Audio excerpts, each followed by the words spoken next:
Throughout her 40-year career, the official narrative surrounding Oprah Winfrey has remained remarkably consistent. She is a deeply empathetic, pioneering billionaire, and any controversy she ever encountered was merely an unfortunate misunderstanding. Whether the public was questioning her close association with figures like Harvey Weinstein, the abuse scandals at her Leadership Academy for Girls in South Africa, or her heavily criticized Maui wildfire charity, the corporate media defense was always that Oprah was simply trying to do the right thing, and things just didn't work out. But if you look past the mainstream adoration and analyze her legacy chronologically, a highly calculated, darker pattern of exploitation and sensationalism emerges. Oprah's historic rise began in 1984 when she took over Chicago's AM Chicago. Within a month, her natural, intimate broadcasting style dethroned traditional talk show titans like Phil Donahue. Renamed The Oprah Winfrey Show and entering national syndication in 1986, the program became a cultural phenomenon. Oprah possessed an undeniable genius for emotional intelligence. She could transition seamlessly from a high-energy crowd pleaser to a deeply empathetic confidant, comforting trauma survivors, or discussing taboo subjects like addiction and domestic struggles. Audiences saw her as a relatable, authentic voice in an industry dominated by detached white males. However, media critics noticed a foundational flaw in her approach. The show prioritized emotional narratives over academic or expert analysis. Oprah focused entirely on how a story felt, rather than investigating structural causes or presenting objective data. This lack of journalistic rigor shifted from harmless daytime gossip to outright danger when Oprah began using her massive cultural capital to validate unverified and reckless claims. A prime example was her 1988 weight loss stunt. After undergoing OptiFast, an extreme, medically supervised 420-calorie liquid diet, Oprah wheeled out a wagon loaded with 67 pounds of literal animal fat to symbolize her weight loss. By celebrating the dramatic aesthetic results without properly emphasizing the strict medical surveillance required, she effectively packaged a dangerous starvation tactic as an easy lifestyle solution. To her 62 million viewers, the message was simple: if it worked for Oprah, it can work for you. It instantly transformed her into an unregulated authority on health and nutrition, laying the groundwork for decades of promoting questionable wellness fads. As the late 1980s and early 1990s approached, the daytime television landscape evolved, and Oprah was willing to push extreme boundaries to maintain her market dominance. In an effort to expose racism, she gave a national platform to a gang of violent white supremacists. Though she later expressed regret, claiming she realized mid-broadcast that she was merely allowing them to spread hate energy. The ratings success of the episode proved that shock value kept eyes on the screen.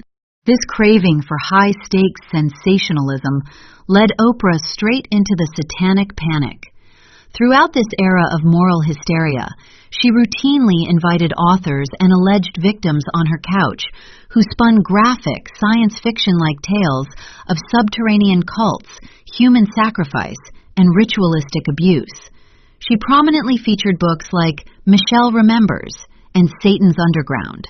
Even when basic journalistic fact-checking and police investigations completely debunked these stories, proving the guests had fabricated their accounts while in foster care or psychiatric treatment, Oprah never challenged their authenticity on air. Instead, she presented these wild, unsubstantiated rumors to a heavily Christian, frightened American public as absolute, incontrovertible fact, actively fueling a nationwide paranoia for the sake of television ratings. While ordinary people on her show were usually met with validation and nods of sympathy, celebrities who stepped into Harpo Studios received an entirely different, much more adversarial treatment. In Hollywood, the Oprah Winfrey couch was a necessary promotional tool, but it was also a psychological trap. Oprah understood that her audience felt entitled to the private lives of the rich and famous, and she used her immense social leverage to stage televised interrogations. During her monumental 1993 interview with Michael Jackson, his first televised sit-down in 14 years, Oprah relentlessly targeted his deepest childhood traumas and insecurities. She pressed him on physical abuse from his father, his skin color changes, and his plastic surgeries. She continuously pushed past visible boundaries of discomfort, culminating in the intrusive, highly inappropriate question of whether the pop star was a virgin. Jackson navigated the moment with quiet grace, but the interview put Oprah's total disregard for personal boundaries on full display. Celebrities who didn't want to play her game were frequently ambushed. When interviewing Broadway star Nathan Lane, Oprah repeatedly tried to force him to come out as gay on national television, at a time when doing so could have destroyed his career. Lane was visibly terrified, and it was only because his co-star, Robin Williams, comically swooped in and hijacked the conversation that Oprah was forced to back down. Music icon Prince also faced her probing questions regarding his weirdness and lifestyle, though he effortlessly outmaneuvered her by using dry wit to deflect her gossip baiting. Perhaps the most glaring example of her willingness to publicly humiliate her guests was her interview with R&B superstar Toni Braxton. After Braxton was forced to file for bankruptcy due to an incredibly predatory record contract, Oprah turned what should have been an empathetic conversation into a brutal, patronizing lecture. She openly shamed Braxton for her financial ruin, aggressively scolding her on stage and saying, "I hear you have Gucci flatware. I'm Oprah Winfrey, and I don't have Gucci flatware."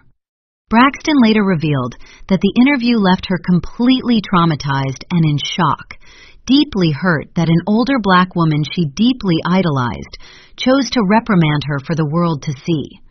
Oprah Winfrey built a multi-billion-dollar empire on the foundational promise of empathy, healing, and giving a voice to the voiceless. But a deeper look at her career reveals a dual reality. Behind the warm smiles, the iconic giveaways, and the carefully curated philanthropic image lay a ruthless media titan who was entirely willing to exploit the vulnerable, validate dangerous mass hysteria, and publicly dismantle the reputations of her peers, all to ensure that her platform remained the most powerful force in television history.